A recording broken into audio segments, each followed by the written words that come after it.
Dear student, welcome back. सरकासिम आपको एक मर्तबा फिर वेलकम करता है अपने चैनल पावर ऑफ बायोलॉजी में। आज का हमारा टॉपिक है video lecture number 5 digestive system में फेरिंग्स के हवाले से कि फेरिंग्स का लफ्जी मतलब क्या है, ये किस जबान का लफ्ज है, इसकी लोकेशन क्या है, इसका डिफिनीशन क्या है, इसके पार्ट क्या है और इसके फंक्शन क्या है। तो शुरू करता हूं without waste of time, be ready जी। फेरिंग्स ग्रीक वर्ड है जिसका मतलब है थ्रोट, हल्क। याद रखिए फेरिंग्स का लफ्जी मतलब क्या है, थ्रोट। तो जी थ्रोट ग्रीक वर्ड है, थ्रोट, सही है। अब जी डिफिनीशन क्या है। फेरिंग्स वो कॉमन फेसेज है जो कि ओरल कैविटी लीड कर लेता है एक मस्कुलर पनल शेप स्ट्रक्चर को, जिसकी लंबाई 12.5 सेंटीमीटर हो या इंच में 4.5 इंच हो, तो उस मस्कुलर पनल शेप स्ट्रक्चर को हम कहते हैं फेरिंग्स। आपको डायग्राम में क्लियर कट नजर आ रहा है। याद रखिए ये कॉमन पैसेज है रिस्पायरेटरी सिस्टम का और डाइजेस्टिव सिस्टम का। रिस्पायरेटरी सिस्टम में इसका रिलेशन लैरिंग्स के साथ होगा, जबकि डाइजेस्टिव सिस्टम में इसका रिलेशन एसोफेगस के साथ होगा। Location, pharynx lower base of skull से लेकर, यानी खोपड़ी का जो लोअर बेस है ये जगह है, यहां से लेकर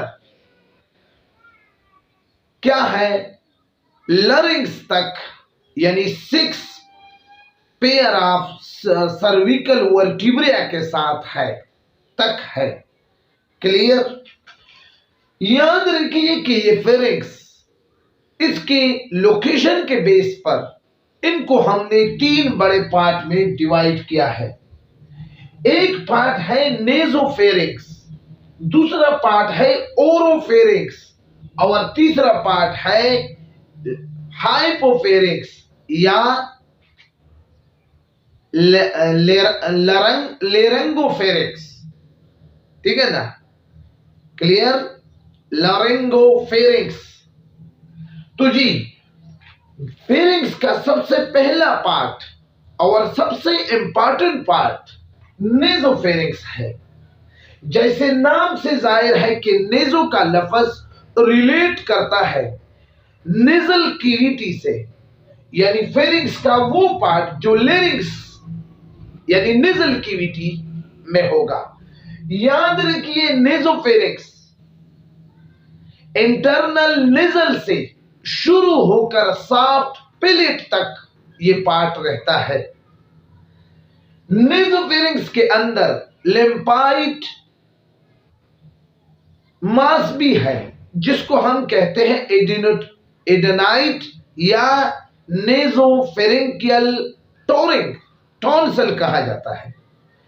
याद रखिए नेजोफेरिंग्स के साथ एडिटरी पेयर ऑफ एडिटरी ट्यूब कनेक्ट है। इस पेयर ऑफ एडिटरी ट्यूब के जरिए हवा, एयर, नेजल कैविटी से एयर तक पहुंच जाती है, जिसकी वजह से एयर का जो प्रेशर है वो बैलेंस हो जाता है और हम आसानी के साथ सुन सकते हैं। दूसरा पार्ट है ओरोफेरिंग्स। जैसे नाम से जाहिर है ये ओरल कैविटी का पार्ट है।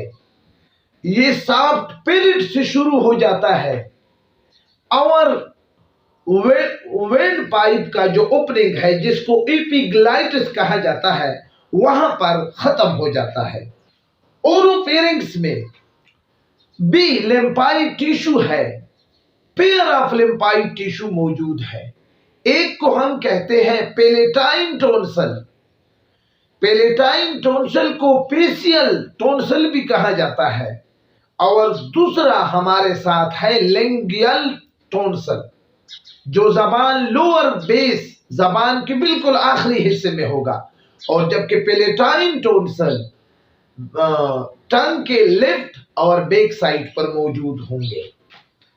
याद रखिए ओरोफेरिंक्स नेजल के साथ, नेजल कैविटी के साथ जब अटैच होगा तो फिर इसका फंक्शन रिस्पायरेशन में होगा और ये वाइन पाइप यानी ट्रिकिया में खोलेगा।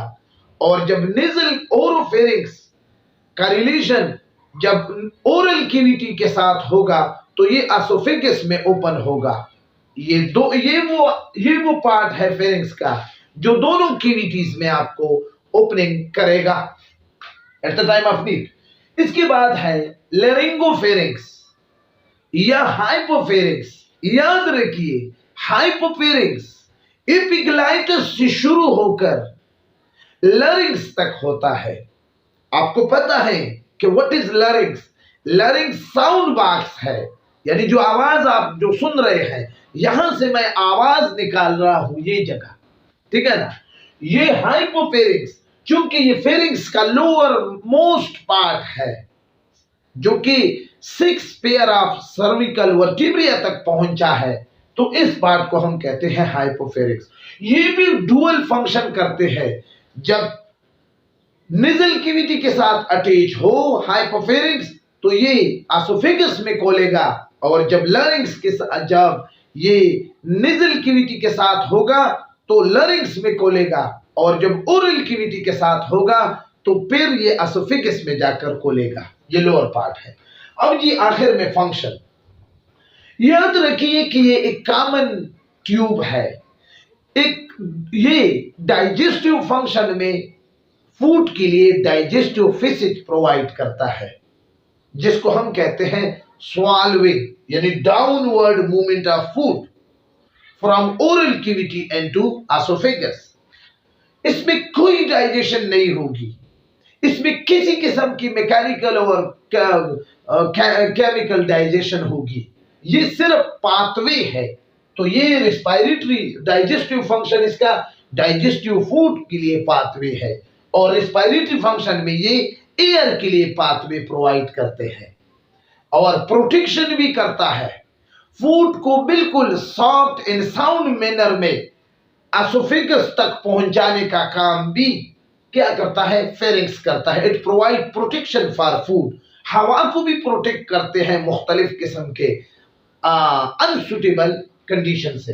हियरिंग, चूंकि नेजोफेरिंक्स के साथ एडिटरी ट्यूब कनेक्ट है, और यही एडिटरी ट्यूब एयर प्रेशर को बैलेंस करके हमें हियरिंग और स्पीच का काम भी देते हैं। तो हियरिंग सुनने में भी मदद देते हैं और स्पीच बोलने में भी मदद देता है। इसके बाद है एपिग्लाइटिस। ये नाम आपने सुना है कि वेन पाइप ट्रिकिया जिसे हम कहते हैं, उसकी ओपनिंग को एपिग्लाइटिस कहते हैं।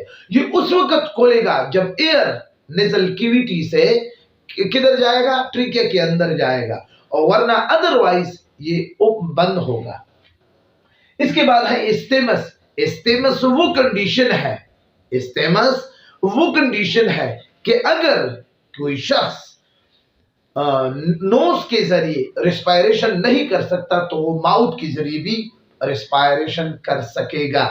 अगर माउथ के जरिए कोई शख्स खा नहीं सकता तो फिर ये क्या करता है? नोज के जरिए भी खा सकता है। तो ये उसकी कंडीशन है इस्तेमस। और स्वॉल्विंग किसे कहते हैं?